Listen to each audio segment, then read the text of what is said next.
32 सालों तक मैं एक पार्टी में रहा, ईमानदारी से, लगन से मेहनत किया, परंतु जिस पार्टी में इतने साल रहा वो अब वो पार्टी रह नहीं गई जहां मैंने शुरुआत की थी, और ना तो वो सोच रह गई।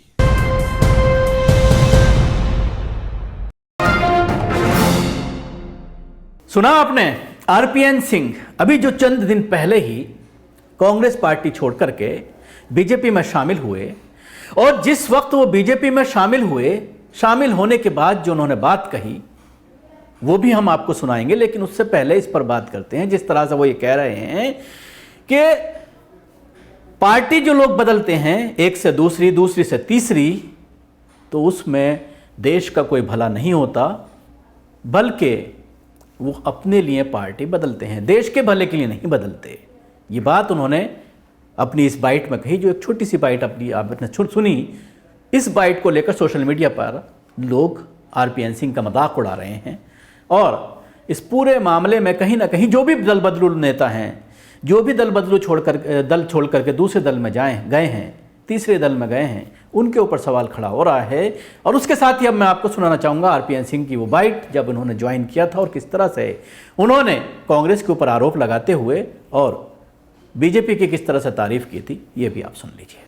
32 सालों तक मैं एक पार्टी में रहा, ईमानदारी से, लगन से मेहनत किया, परंतु जिस पार्टी में इतने साल रहा वो अब वो पार्टी रह नहीं गई जहां मैंने शुरुआत की थी, और ना तो वो सोच रह गई है।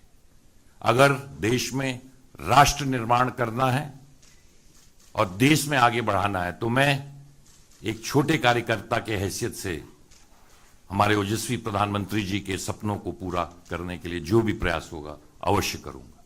बहुत सालों से, बहुत समय से तमाम लोग मुझसे कहते थे कि भारतीय जनता पार्टी में आपको जाना चाहिए।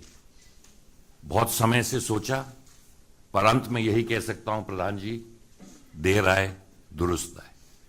आज उत्तर प्रदेश में चुनाव चल रहे हैं, 4 और राज्यों में चुनाव चल रहे हैं, परंतु सबसे महत्वपूर्ण, क्योंकि मैं उत्तर प्रदेश का हूं, उत्तर प्रदेश हिंदुस्तान का दिल है। हिंदुस्तान में जब प्रगति होगी तो देश में प्रगति होगी। पिछले 7 सालों में प्रधानमंत्री जी के नेतृत्व में जो बड़ी योजनाएं उत्तर प्रदेश में हुई हैं, पूरे उत्तर प्रदेश ने देखा है।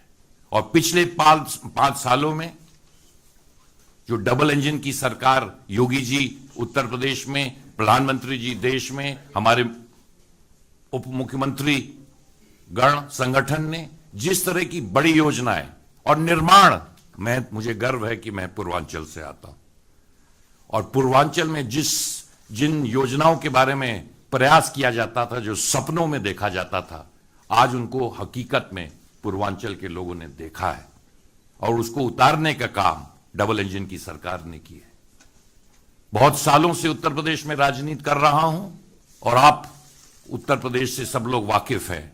कानून व्यवस्था को जिस तरह ठीक करने का काम इन 5 सालों में इस सरकार ने किया है, कि अगर कानून व्यवस्था ही उत्तर प्रदेश में नहीं रह जाएगी तो उत्तर प्रदेश और देश कहां जाएगा।